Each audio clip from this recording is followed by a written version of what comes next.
So, in this business, we are looking for those cookie cutter deals where it's an easy house at the right price point, the rehab is just right, maybe it's not even that much, and we have a solid buyer or solid group of buyers for that specific area. However, in this business, it doesn't always work that easy. And there are certain situations where you're going to come across a funky, weird, strange, hard deal. And some instances, we have to get creative on how we can approach this deal to still make it a deal in the long run and make it profitable. So one technique that we use is we do what's called pre-selling, which is in essence where we work the deal backwards. Instead of getting the contract with the seller solidified beforehand and then blasting it to all of our buyers to find a buyer for that contract, instead we are going to send this deal with the information we have to potential buyers and see if we have anyone that's interested to then contract with the buyer or the seller. So what does this look like? Let's take an example. I had a house a long time ago where the house itself was great. It was a 3-bedroom, 1-bath, structurally sound, everything was great. But the previous owner decided to build this huge, massive back addition that was almost double the size of the original house. And in that addition was this swimming pool. So it was an indoor swimming pool. And I guess this was his like party pad or whatever. But he had built it a long time ago and it wasn't built right. So structurally, it was in bad shape.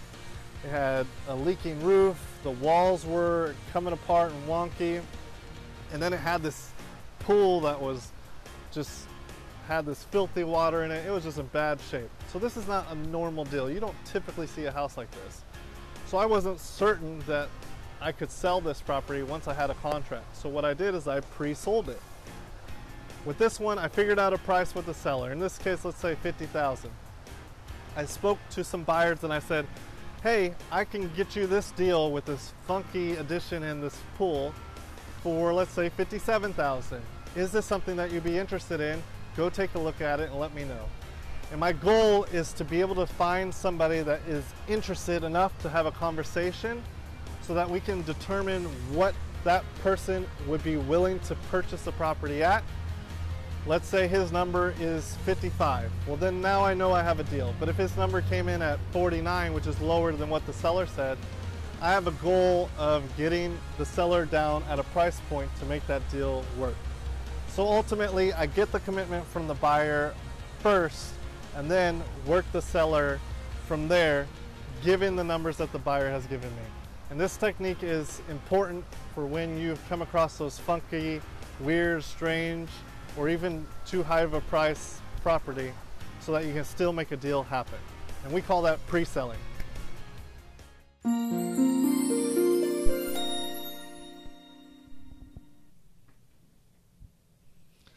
Welcome everyone, welcome. It is a beautiful Thursday morning. We are here and excited because we have the Hilco Homes team as well as a few other key individuals in the industry and market here with us today. We are doing Deep Dive Wholesale. Can we say hello, everybody? Want to say hi to everyone watching? Hello. Hey, that was like a week. There we go. There's some energy. That's what we're talking about. That's exciting. Well, welcome everybody. We are glad that you're watching. Please mention in the comments what market you're watching from. Also, this is an interactive show where we can answer your questions as well. We want to see your comments. We want to be able to bring value to you. What we're going to be doing today is first, we're going to be talking with Mr. Alex Estrada, and we're going to be talking about his business, what he's trying to accomplish, and what his goals are, and really deep dive into, I'm still learning the name apparently, but deep dive into what your situation is, what your problems are, your problems, your hurdles, and how we can help you. So that'll be the first half of the show. Second half of the show, we're going to be answering questions. A Hilco Homes panel will answer questions from our live audience and people watching too, so be thinking of your questions. And so we can give you true value, true information right here and on the spot. So first, welcome, Alex. Thank you for taking the time to say hello to everyone and you know, deep dive into your situation. I'll get it by the end. I promise. You're doing a good job. Yeah, I'm doing what I can. So really quickly, Alex, Who are you? How do we, give us a little brief history up until this point, and then we can kind of get into it. My name is Alex Estrada. Alex Estrada. The man. That's one right. And only. That's right. And so I've always just been a entrepreneur mindset. Always wanted to get into real estate. I currently do general contracting on the side. Typically, it's a small business, but do it on the side. And so I came across wholesaling, and I've been wanting to get involved. So how did you come across wholesaling? What happened? Were you reading books? Were you going to seminars? Did someone just mention it one day? What happened? Well, starting off with real estate itself, I've always just been really interested into it since I was younger. And then so I started reading on real estate and how to obtain my license and, just how to start going about it. And then I actually came across tax details and then reading about that and learning about it, I came across tax lien sales and so forth and so forth. And then that's when I was reading a book and I stumbled across wholesaling. And so when I found out... So it first started with you had general interest in real estate. Mm-hmm. Then when you were researching real estate, you learned about investing in the realm of real estate. And then when you were looking at that, it led into wholesaling as an opportunity. Yes. All right. Well, before we keep going, let's do some quick shout outs to some people watching and everyone else. We appreciate you all tuning in. Again, this is value for you. So if you have comments and questions, we want to answer those for you as well. So we got Isabel Roa said hello. Hello. And she's in South Carolina. South Carolina. So we got someone in South Carolina. If anybody has deals in South Carolina, put them up there. There you go. Michael DeHaven, what's up, Hilco gang? He's in San Antonio. Michael. Oh, okay. Hey, that's Mike. Hey, Mike. Thank you for watching. DeHaven. He came to our last event. And then Anthony Rodriguez from Miami, super pumped, all caps. Hey, Ivan. Next time you go to Florida, you can hook up with Anthony. Anthony's in Miami.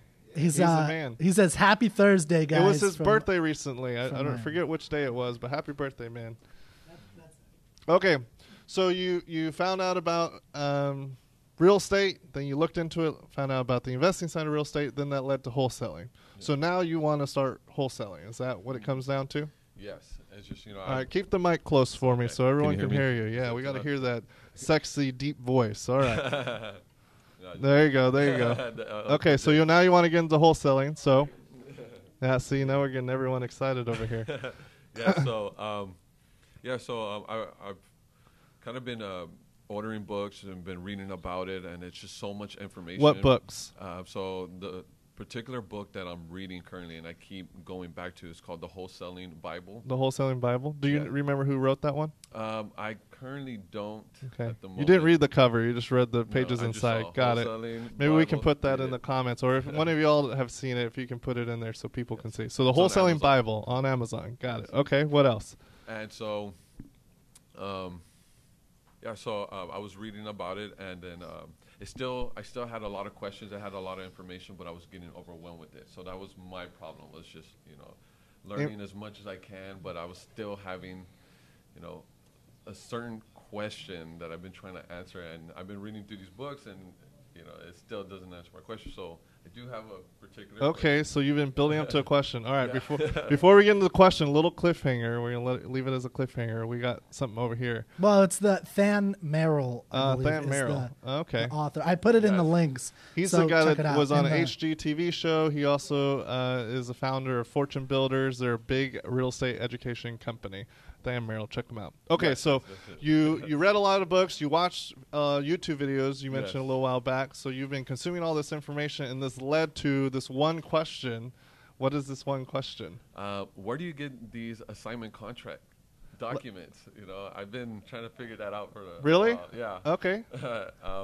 That's not in the wholesaling Bible? How is that not in the wholesaling Bible? It's not. It's like should be page 1. Here are the documents. Sorry, as an outsider, that's just like, what? Yeah, that's funny. You would figure, I read through 3 books, and I still can't find that out. Okay. So as far as documents, really quick, we're in Texas, okay? So first off, you need to have an original contract with the seller of the property, the person that owns the property, because for you to wholesale, you're assigning your rights on a contract, right? So you need to have the original contract first. That original contract you can get by going to, in our case, the TREC website, which is Texas Real Estate Commission website. It's the government body that oversees all real estate license holders, as well as inspector their license as well. It's the real estate governing party. If you go to their website, there's a form section. You can download the contract for the original contract between you and the seller. So that's called a 1-to-4 contract, which means it's a contract that works for all properties at 4 units and less, residential. Okay, that's an original contract. Another way you can approach it is actually just Googling online. You can just get a sales agreement or a purchase contract. You can do search for those. Those are more general, but maybe look up based on your state to see. We like to use the TREC contract. Now it's a 10-page document because it covers every single component. There's nothing missed. Plus, it's a state contract. So from the seller's point of view, there might be some people that are burdened by the amount of pages and the amount of signatures and initials. But it's very easy to point out to them that you're doing it the right way and using the correct documentation. Now, to go to the original question, which is how do you find an assignment contract? Well, when I first started, what I did is I went into Google and I typed in assignment contract. And then I went to the advanced settings of the Google search. This is like golden nugget right here. Advanced settings. Then I went to filter, and I filtered to where I only brought up pages that were document type. So I was looking for Word documents. So assignment contract or assignment real estate contract, and then only Word documents. And then all the links that come up in the Google search are all actual links to documents that then I can go and download. So that was my starting point with my first contract. It wasn't the best in the world, but it was something. Then I could go in and edit it based on my limited knowledge of what I knew I needed to say. Then what I did is, as I was starting to do more and more wholesaling contracts myself, I was working with other wholesalers. And whenever it came to a point where, hey, we had a verbal agreement, when it came to a point like we were trying to decide, am I going to send the documents to you, Mr. or Miss Wholesaler, or are you going to send the documents to me? I just told them, you send me your documents. You write it up and send it to me. So then they would write up the documents, send it to me, and now I had their assignment contract. And then if it was in editable format, then I could save it. But if not, then I just took the time and I rewrote it in a Word document, word by word, and tweaked it the way I saw fit. And then since then, I've tweaked and tweaked and tweaked, and now we have a Hilco Homes assignment contract, which, by the way, little bonus, if you're watching, message in the comments you want the Hilco Homes assignment contract, and I'll give you a copy of one that you can use. And I'll get you one too, Alex. So everything built up to this, but you have to message in the comments, because if you don't, I'll forget that I even said this. So you got to put it in there, and we'll do that. So okay, boom, that's the assignment contract. What's the next problem, hurdle? What? Come on, let's get the most out of the time we got here. So, and keep the mic close for me. The sexy voice, right? That's right. So me being a full-time employee. I'm sorry. Okay. What's it called? How soon should one go off on them? Onto themselves, doing it part-time or just starting off? Like when is somebody ready to like pretty much quit their job and do it full-time? That's a tricky question that comes down to your now. There we go. Just go. The ominous voice in the background yelling now. That's a tricky question. When I did it, and when I went into real estate, I quit my job immediately, and I didn't really have a plan.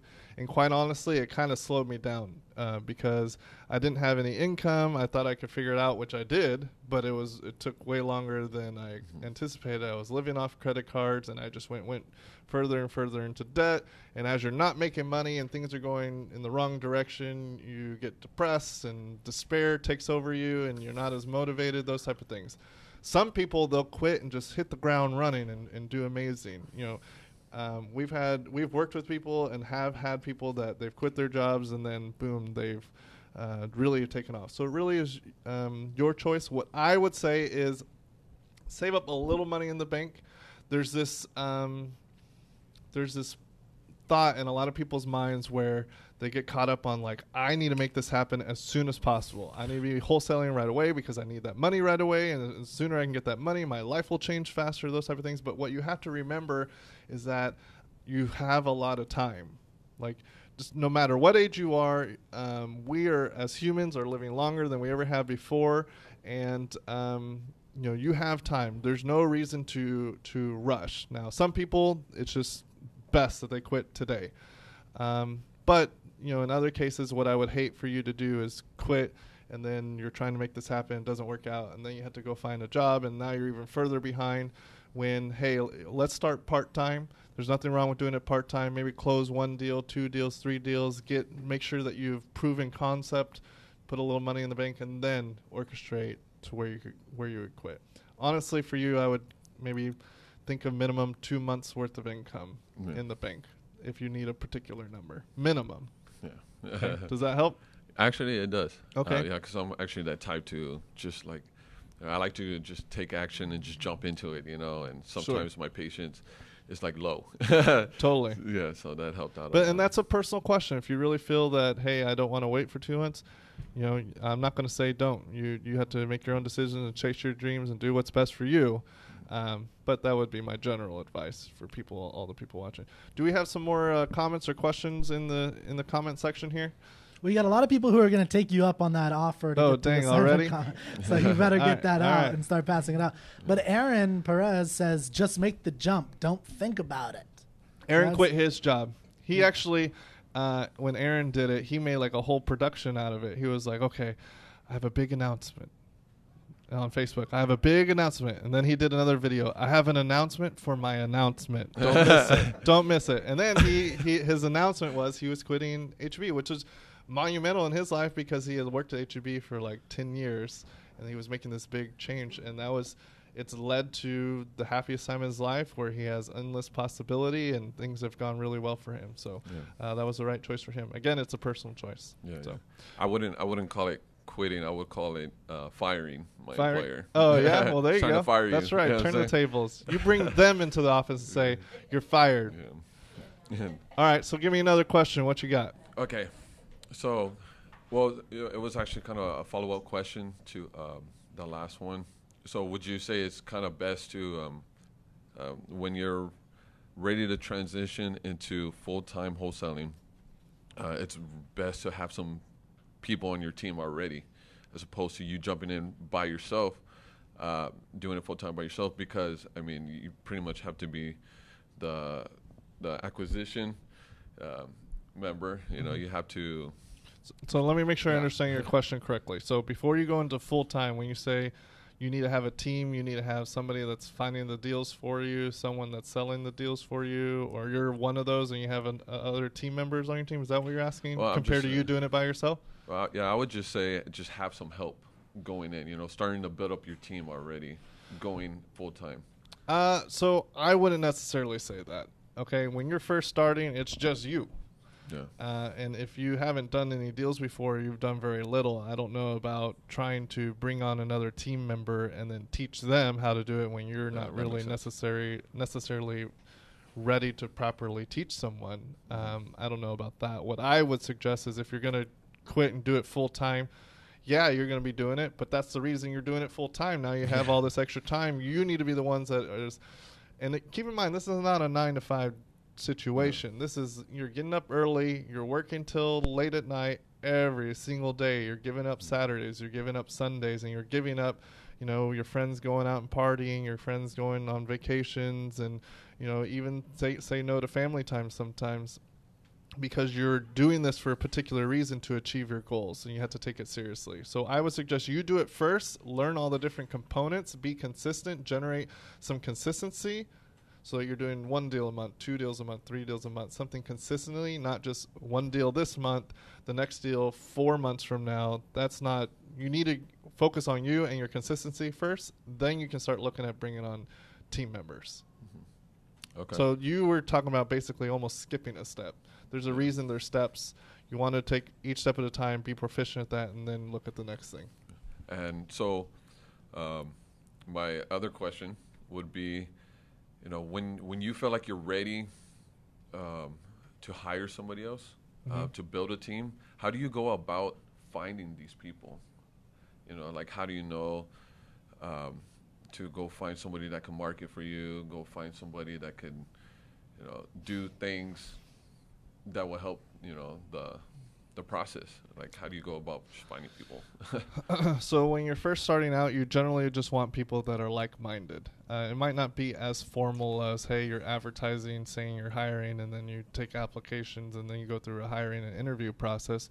When you're first starting, and for us, it was, you know, we came in contact with like-minded individuals. Like, for instance, we have Angel here, we have Juan here. Both of those people, when Hillary and I were early in our real estate careers, we touched base with them because they were like-minded individuals. They were already looking to get started in that space. And, hey, maybe I'm not necessarily hiring you on, but, hey, let's work together for a common goal. You want to be a real estate wholesaler. I've already been doing some wholesaling, or maybe you've also done a little bit. How can we work together to kind of, you know, grow together and do more together?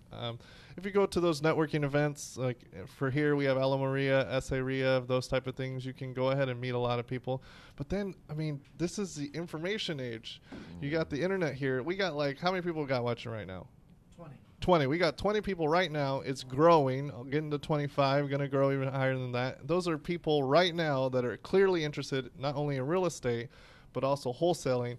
You can interact with them. Maybe one of them is like awesome with sellers and you're awesome with buyers, and you can work together.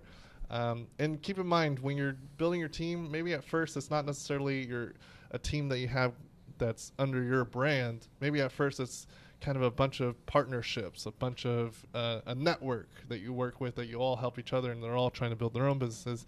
And then down the road, you might want to bring on a team member. Okay.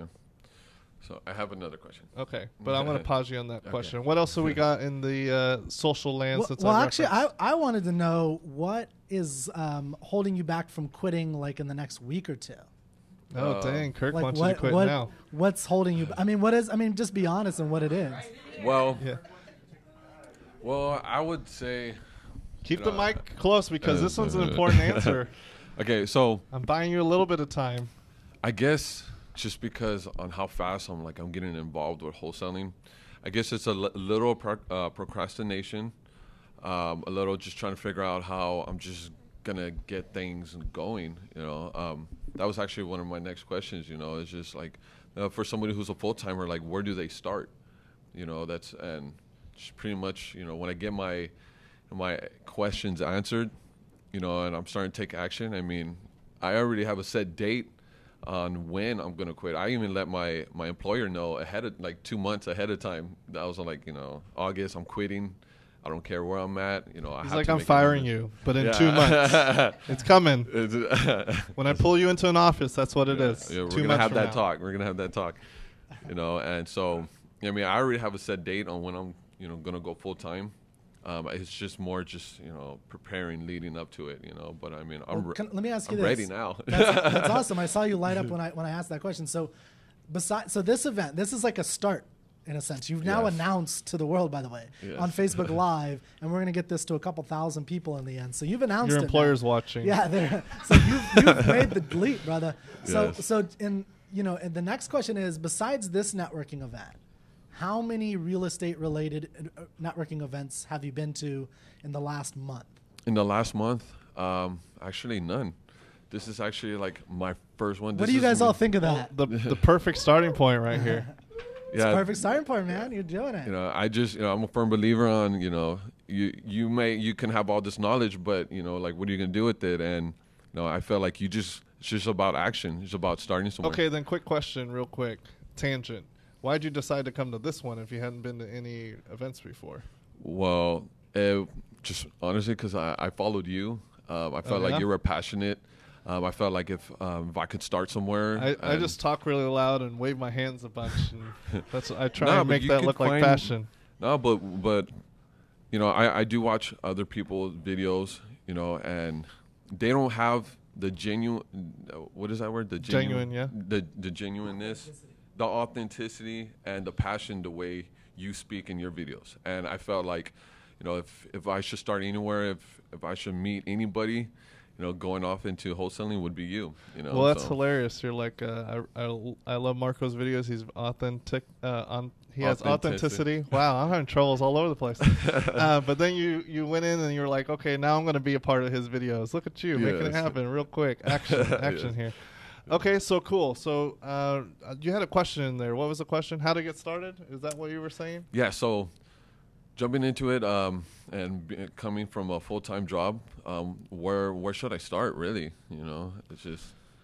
So there's really one or two routes you can go. Honestly, if you're doing it part-time, what I think is an easier route is doing what's called co-wholesaling. Okay, so you're working with other individuals to bring the deal together.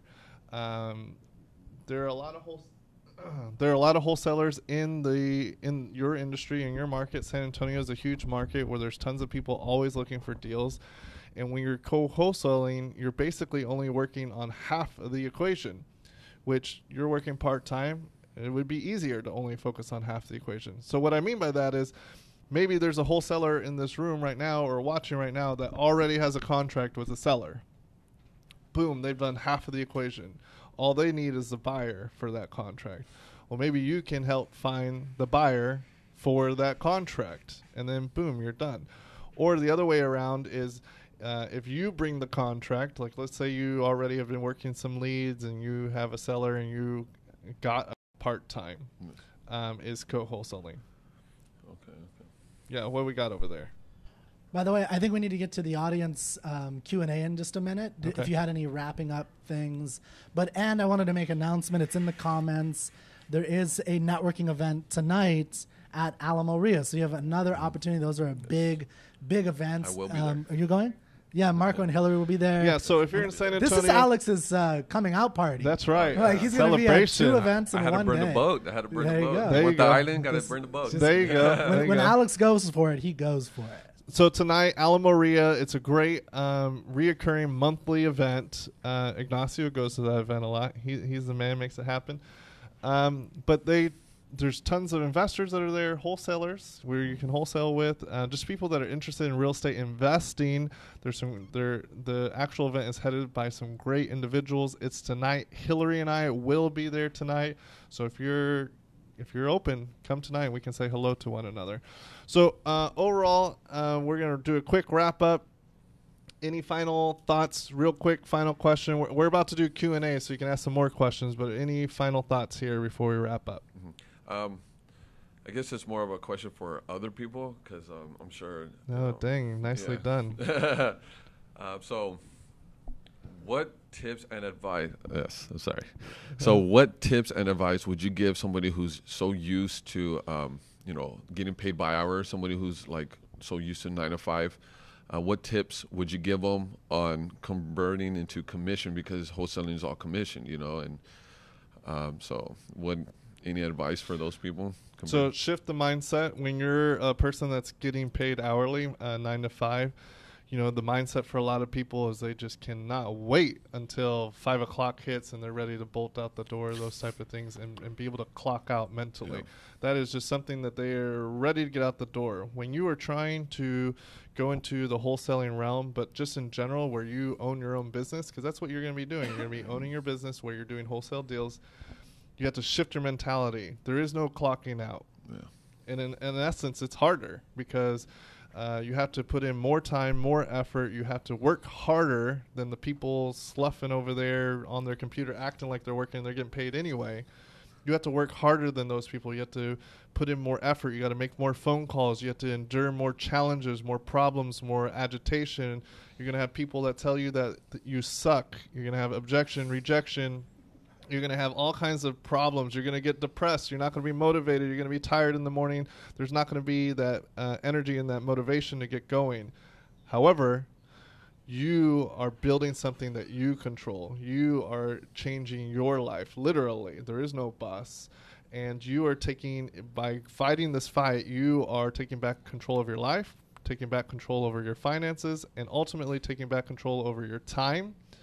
And if you put in this hard effort and extreme hard work, not just for a year, but for 2 years, 3 years, 4 years, 5 years, for an extended period of time initially, then you're going to start seeing the massive benefits year 6, 7, 8, 9, 10 down the road. And then you can be like Ivan over here in the Key West, getting suntans and such. So that's what you really want to do. It's not easy. It's hard. If you're willing to put in the hard work, like whatever you're doing in your job right now, like multiply it by like 10. And if you're cool with that, then you can make it happen. Yeah, I guess, I guess people don't understand is that when you work for yourself, you're working 80 hours. People think that they're going to work just as many hours at a 9 to 5 as they do by themselves, but no, they don't. And you have to sacrifice a lot. A lot. Yeah. So, yeah. All right. So that was great. Appreciate it. Alex, thank you for taking the time. We are now making you, this was your come out party. This is also your birth of a celebrity now. We have a bunch of followers for you. We put his information somewhere there so you can reach out to Alex. If you got a deal, you got somebody that wants to work with you, boom, right here. We are going to take a quick break. Word from our sponsors. That's right. We're going to take a quick break and come in with a rapid fire question and answer section. But we do have a really cool sponsor that you can really check out. Jake Rivas, which is, he has a podcast, which is Jake of All Trades. He focuses on millennials. He's a financial advisor, and he focuses on millennials. He helps everybody, but millennials is his main focus. And he has a really cool podcast he puts out every single month with some cool stuff. We're going to do a quick little shout out to him, and then we'll get into the second half. Boom.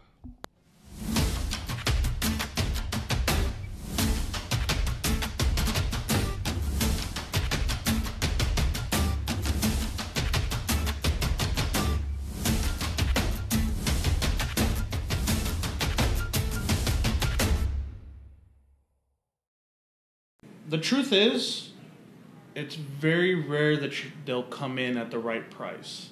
Your lead generation can be anything from bandit signs to eviction leads to other wholesalers to bird dogs. It's very rare that these properties are going to come in at the right price. I think I can name maybe 3, 4 properties in the past 2.5, 3 years that have been wholesaling that came in at the right price. But the reality is you have to get them at the right price. It doesn't matter where they're at.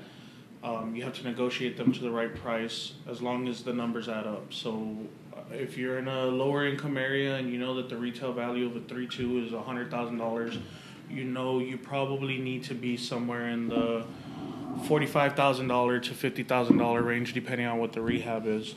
And most of the time, they're going to be asking $60,000, $70,000, so you're going to be off. The key to getting them at the right price is negotiation. That's where you're going to be able to get these properties correctly. It's just the proper negotiation, the proper follow-up, and the proper rapport with the seller really is what it is. So it's, to me, you don't find them at the right price, you get them at the right price.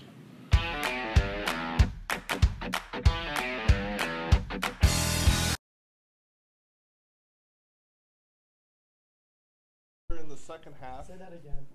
All right. We are back. Okay, so now we are in the second half of the show. And I like to think of us as like the Golden State Warriors. We bring it in the third quarter. So that's what's happening right now.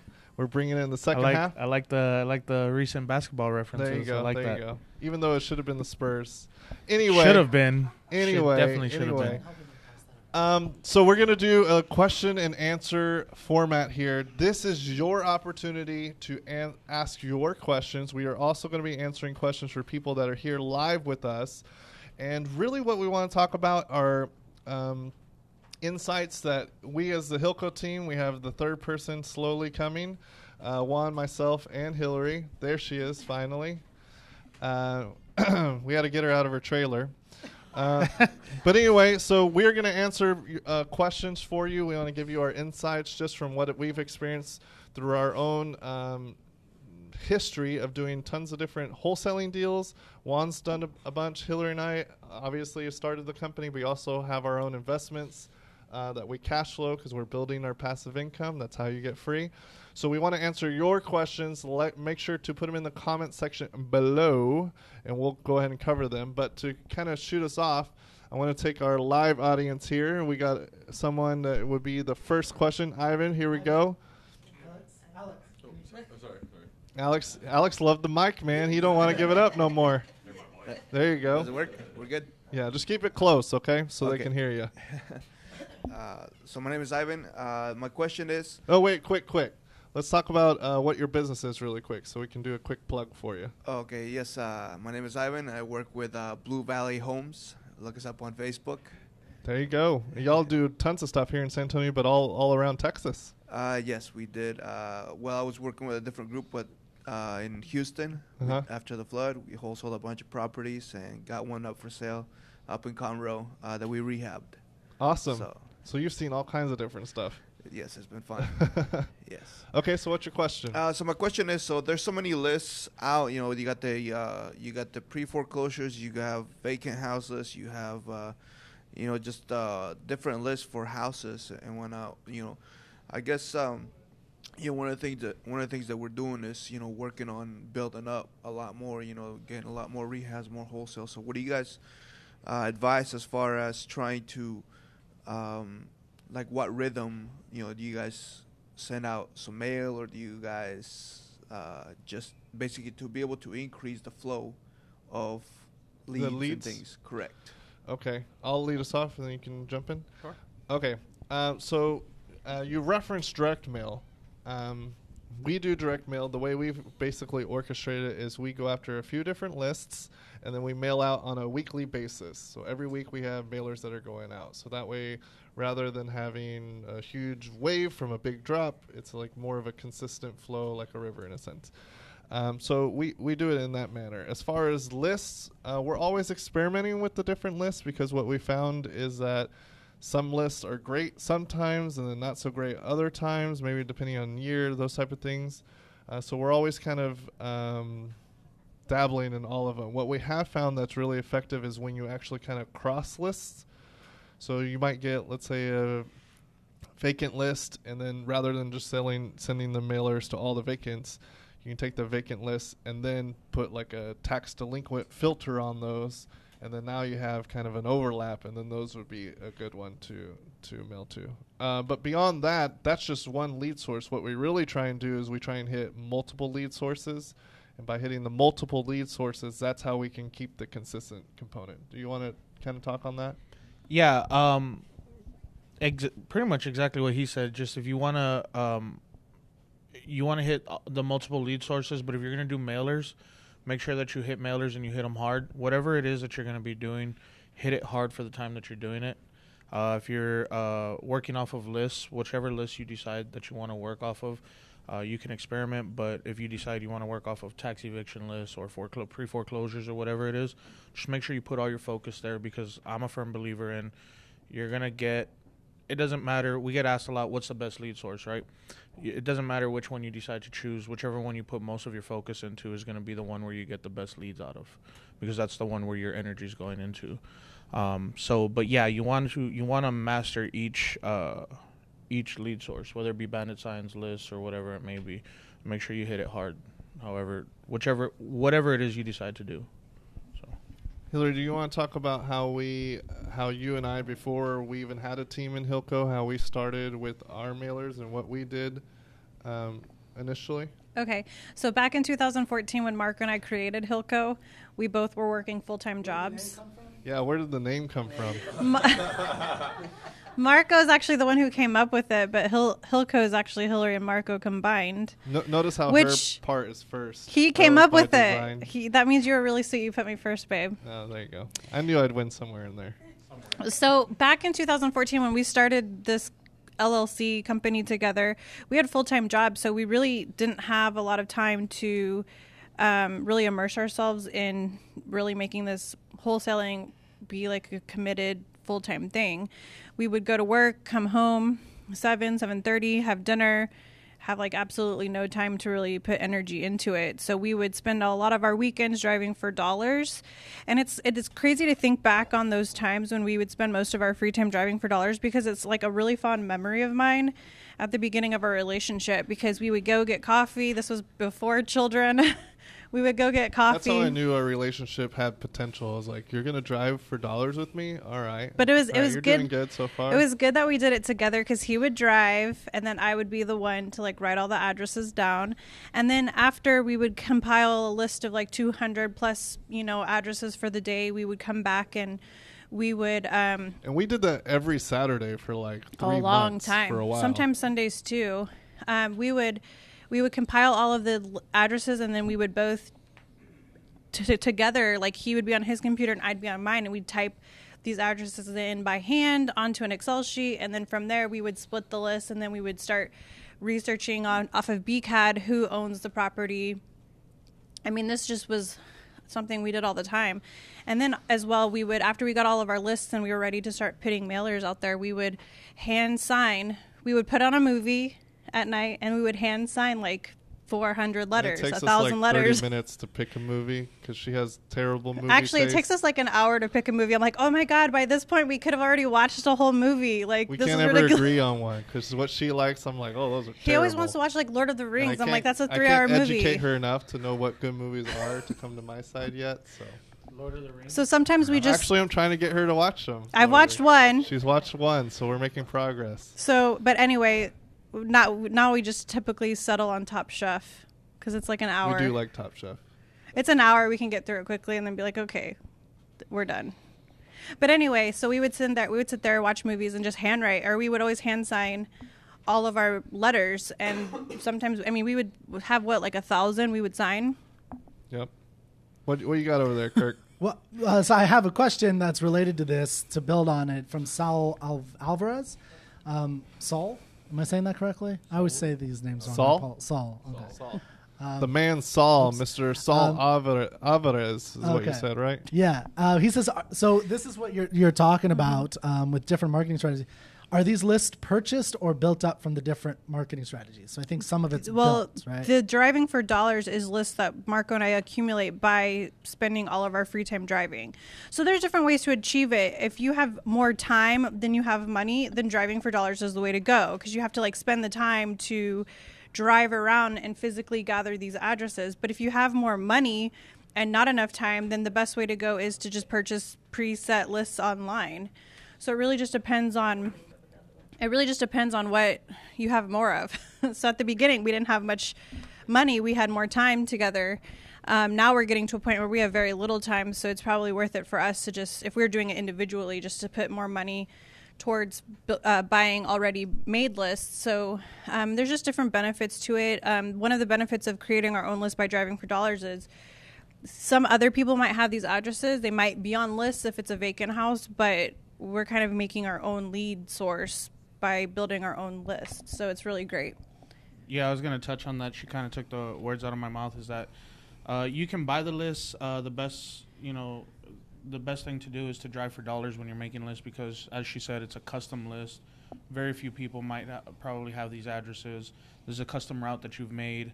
And this is your own list, apart from the fact that it's free. And I mean, what do you got to pay? Like gas and munchies? I like to eat when I'm driving. So. Coffee. I like to eat all the time, actually. I like to eat when I'm driving, when I'm sitting, when I'm working, when I'm eating. I eat sometimes when I eat.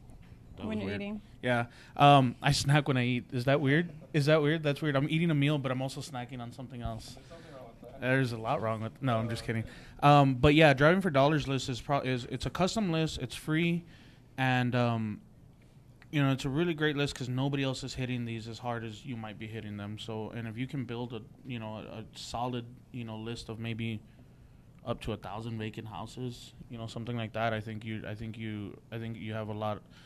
Apart from getting probably bigger fees, you'll have a lot bigger of a closing percentage. So I really like the driving for dollars list. And just real quick before we move on to a question, one of the things you mentioned was hitting the list hard.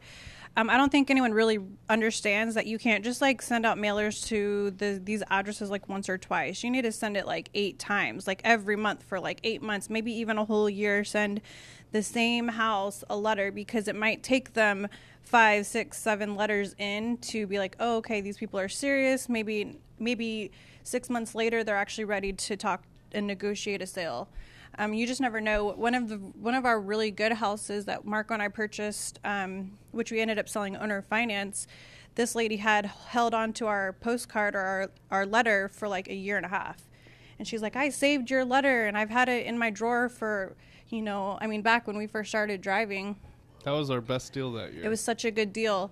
And so you just never know how these letters, most of the time people probably throw them away. Some people get angry, but you just never know. So you have to hit them repeatedly over and over and over again. So don't give up 4 times later. We actually have a couple quick questions to go for it. Is that okay? Yeah. And then we're get to rapid an audience, but we're having questions. some related questions to what they're saying. So Matt, if you guys could answer these rapid fire really quickly. Matt Smith asks, how do you narrow down your lists on list source, on a list source? Does that make sense? Mm-hmm. How do you narrow it down? So why don't you go through 10 seconds each or something?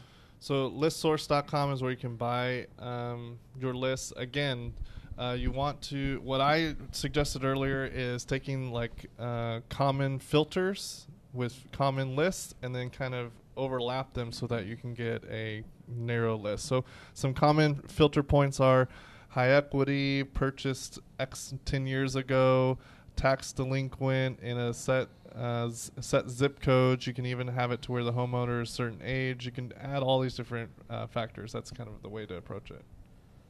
So I'm not really big on listsource.com, so I would probably just take Marco's advice on that one.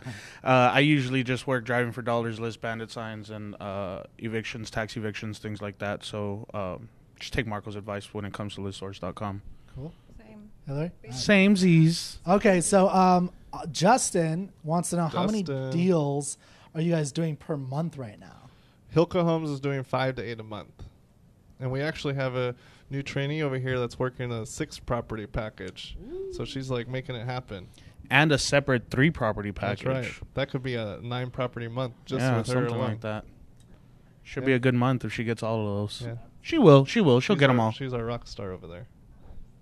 Okay, what question we got? By the way, we want to answer your questions, so keep throwing them out there. We got one from Alex and then Sadie. They're fighting it over the mic, but Alex loves the mic so much that he will not give it up. He has to ask the question. It's because he told him he had a sexy voice. Now he wants to. Right. He wants to really get it in there, real nice and sultry. This is my first event. I'm excited, so I need to be on the mic first. Alex, the celebrity. Yes. What's your question? So when you go to the county clerk, I believe do you go to the tax assessor? When you ask for specific lists on properties, and what kind of lists do you ask for to find properties? So, okay, that's actually a group of questions. So what they were referencing earlier is you can actually just buy a list online. Like listsource.com is pretty simple, and they get all their information from county records and other databases, those type of things. The simplicity with those is they're ready, they're available, you can buy it right there in a spot, but they're a little bit older, and there's kind of some hit or miss there. Now, you can go down to the county clerk office or the record department, depending on what your county is. For instance, in Bexar County, if you want probate records, you go down to the courthouse, and there's a probate office. You go into the basement, and then you can just request, I would like to see the probate records for the last month or whatever. Each county is a little bit different. They're going to have different rules. Some of them can send it to you in like editable file and emails. Some of them, they don't let go of the files. You need to like sit there and take photos. Did you say edible file? Edible. Oh. Here I am still thinking about food, right? Though I have been slurring my words this whole broadcast. So. But anyway, so it just depends. Hungry. Yeah, each department's a little bit different. Just kind of go down there and just ask a lot of questions. Another cool way you can go about it is 411 is the info number, right? 411? 411, yeah. Yeah, so when I was first doing it, I called 411, and then I said, hey, I'm looking for this type of record. Who do I call? And then they didn't know. They went and asked some people, and then they came back to me, and I said, okay, well, what's the contact information for that? And then they gave me the information to that department. Then I called that department and got that. You can get all kinds of different lists this way. Like you can get fire damage, all the records of all the houses that have had fires lately, and those people might be motivated to sell. But yeah, you have to act like a PI a little bit. All right, so another question. Alex finally gave up the mic. Now we're on Sadie. Sadie, what do you got? First, tell us, we haven't seen you yet, so tell us a little bit, just a quick recap 30 seconds of who you are and your business and what you're trying to do. Hi, my name is Sadie Simmons. I'm with L&S Dynasty Homes. That is my business. I have a partner. His name is Lloyd for L, and my name is Sadie for S for Dynasty Homes here in San Antonio. So movers and shakers, making it happen. Yes, so we've been doing this for 2 months, so I'm fairly new. Yes. We've been riding around, and the thing that I've been seeing while riding around the town of San Antonio and some outskirts like Cibolo, looking for, and I see a lot of real estate, signs that's up. Is it good to get, how do you go about getting a realtor? Are their lists good on the MLS? Because we've been having difficulty because when we're looking up Zillow and looking at the houses around it, it's like the prices are already up there. If we're going to be wholesalers and you're talking about the list, is it good to get like a pre-foreclosure? That's what I'm looking for, a different type of list. How do we go about getting like a pre-foreclosure list? Okay, so I'll start, but then y'all can jump in. So you actually asked like 3 different questions in there. Yes. So first off, when we go driving for dollars, we pretty much always ignore the agent signs, to be quite honest. Like the reasons for what you already said, their price point is typically retail. And there's nothing wrong with that. They're an agent. They're trying to get the most money for their client, and that completely makes sense. People that are working with agents typically aren't as motivated as the type of sellers that we work with when we're wholesaling. Yeah, we typically skip those signs. Though, we do look for sale by owner signs. We also look for rent signs. And we'll call those numbers, if they're not agent signs, they're just handwritten. We'll call those numbers to try and talk to the seller and see, would they be willing to sell, those type of things. Also, when I'm driving around, I'll look for anything that has phone numbers on it. Sometimes I'll see a car that has like a for sale like little sign in the window of the car and has a phone number. Well, I'll call that number and say, hey, I'm not interested in the car, but what about your house? So I've done that. As far as pre-foreclosure lists, you can actually go to those websites and purchase them. That's not hard at all. They're pretty accessible. If you just Google your county and type in pre-foreclosure, you can just purchase it that way. I've seen some pretty interesting for sale by owner signs. I once saw a for sale by owner. The guy was fixing up the house, or it looked like he was fixing it up. And instead of like a regular sign, he actually had like a sheet, like a bed sheet hung across like the top of his house that said for sale. Call this number. I have not seen a bed sheet sign before. I've seen it. I actually went out to go look at it. It was one of, like a long time ago. It was over on was it South Cross? I want to say it was South Cross. But that was pretty interesting because he had a for sale by owner sign with a bed sheet and spray paint. The funny thing is, at the bottom corner it said no investors, and I was like, you took that as a challenge? Yeah, I did. I was like, is that right? Let me go knock on this guy's door. But I've seen some. To add on to that, you definitely kind of want to stray away from the ones that are already on MLS by an agent.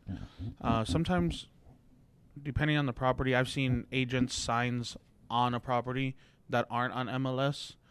Sometimes they'll just be helping out a friend and they'll put their personal agent signs on there. But yeah, you want to hit the for sale by owners. You want to hit the for rent. You want to hit the vacant ones with any sort of sign, anything, like even if it's just the car for sale. So. Same thing with the pre-foreclosures list. Do you have anything on that? I don't really have anything to add, but just when Marco and I are driving, just even if we have like a focus, like we're driving to the grocery store, we're not even trying to think about driving and finding these types of signs. If we see one, we turn the car around and I'll take a photo of it and I'll mark down what streets are the connecting streets. And we're always capturing this info. And then we have other people too. Like my mom is really good about sending us signs that she sees. So you never know how you're going to get a deal.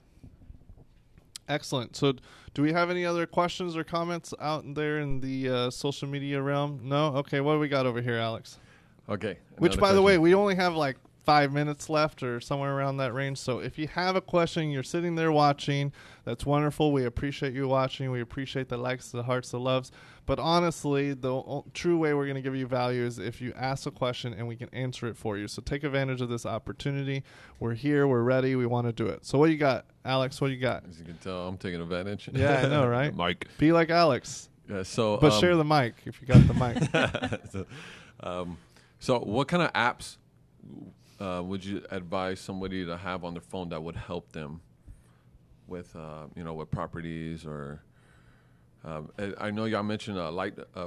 Is it a light resource or a list source? Listsource.com. Is a website? Do they have an app? I don't know if they have an app, to be quite honest. Probably not, because their website's pretty in depth. But do you have some app ideas? Not really. I mean, she's like, the camera, the note app, so I can take notes of addresses. Have Zillow.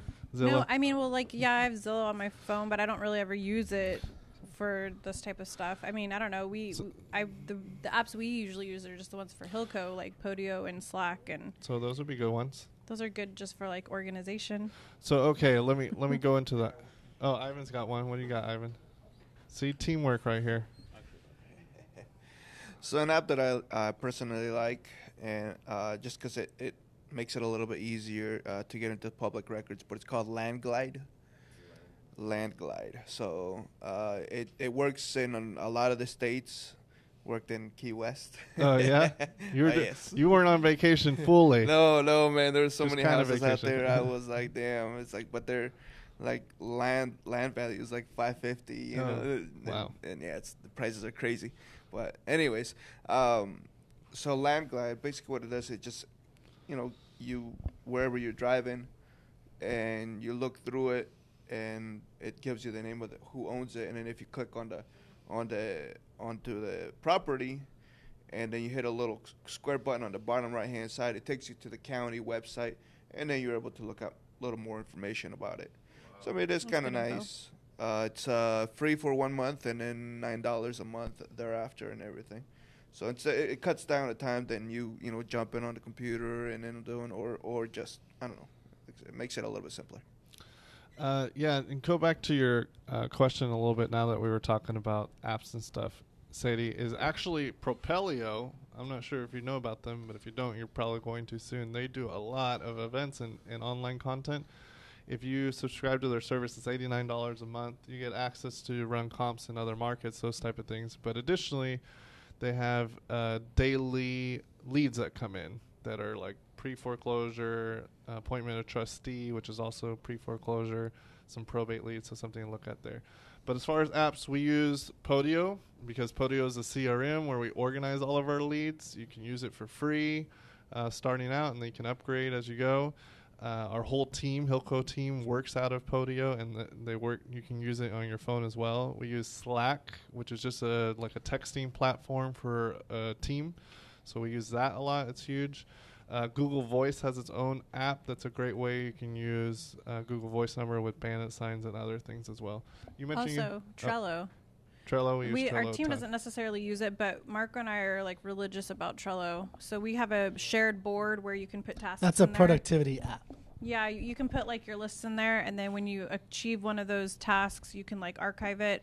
And so Marco and I share a Trello board, and we use it for everything. I mean, even just simple things like change the air filter at home, like things that's in our head that we don't want to forget about, and we just dump it in there, and then we kind of organize it based off priority and everything like that. So it's a good one to use. So for me, it really depends on what it is that you're trying to do. But one of the things that I found interesting when I first started was this app called I don't have it anymore, but it's this app called Route for Me. And what you can do is you can plot out a route if you're putting out bandit signs. One of the things we advise to do when you're putting out bandit signs is to plan your route the day before, right? And if you find what you want to do is saturate your area with your bandit signs, right? So if you, instead of driving all crazy right, and putting bandit signs, anywhere, like just random places, if you find that a certain route was was good for you and you got a lot of feedback, you can plot that route on Route For Me and follow that same route and put your bandit signs in the exact same spot so you can keep saturating the same area. And because people will come down and take down your bandit signs, and they'll take off your flyers and whatnot. So if you put it in the same, Mark Hillary and Mark will do that. But if you're putting out bandit signs and you found out that route was more successful for you and you want to keep doing it and you want to keep saturating that area, Route For Me will you can just go back to that route and just be like, okay, and you can even take a picture of where you put it so you can put the bandit sign there again in that exact same spot. That's a good so idea. It's like having mini billboards all the time in the same places. Okay, 2 seconds. What's your favorite podcast? Because you're on the road a lot. Geez. You should listen to podcasts, right? Or audiobooks. Podcasts. I don't listen to podcasts as much. I do listen to audiobooks. Tim Ferriss has a great podcast. His is really popular, though. Okay, I like that podcast. one. Do you listen to any? Rarely. I don't really listen to a lot of podcasts, but Gary Vee is probably one of my favorites. Gary Vee? And audiobook would be the 10X Rule. Same with podcasts, but we listen to a lot of Mark and I listen to a lot of Robert Kiyosaki, Peter Schiff, Mike Maloney. I mean, we're always listening to different stuff to kind of keep it interesting. Anybody here listen to podcasts? No pod. Real estate Bible. Here, what's the guy's name? I forgot the name of. Something Fan Merrill. No. Guys from Houston. The Bible. The preacher, Real Estate Bible. Fan Merrill was the wholesale Bible guy. Right. Now there's just a group out of Houston. Okay. I forgot. So if you guys know, post it on. Well, make sure you guys start listening to the Hilco Homes podcast. So my team is awesome at pitching their stuff. We don't listen to my favorite podcast, Hilco Homes podcast. That was a trick question. So Yeah. Hilco Homes podcast, so check that out. Podcasts are getting better and better, by the way. I would say podcasts are getting better than audiobooks. I would really suggest you guys start checking out some of these top podcasts out there. Okay, any last thoughts? Because we do need to wrap up. And wrap up. Yeah. First off, we appreciate everyone that is watching now currently, everyone that participated with the likes, the loves, and the questions and comments. Thank you very much. We and everyone that's catching this on replay, because we know that we have a bunch of you that do that. We plan to have more events like this one. We have a few already on our Facebook page that you can, the 5th? July 5th is the next one that you can come here and participate yourself. But if you're in another market, obviously you can watch Facebook Live. We appreciate that. Lastly, Hilco Homes has worked with a number of different renowned investors and wholesalers themselves to put together a course on negotiation, specifically negotiation for a wholesaler. It was 42 videos, but we recently just added on another instructor. His name is Ryan Nickel out of California. So our course is now 50 videos, and it's at the same price of $97, a one-time fee. So if you are looking to wholesale and you're unsure about what to say, how to approach getting to a certain number, how to have a seller or a buyer come meet you on a number that works, we incorporate different techniques, tactics, scripts, mentalities, and just general situations in these 50 videos that can help you right away. So that's you can find it on our Facebook page, on our website, which is hilcohomes.consulting. It's a $97 charge. We think you would really love it. So we appreciate you participating in that regard. But overall, thank you for watching. Look for our next episode, and we will see you then. Bye. Peace.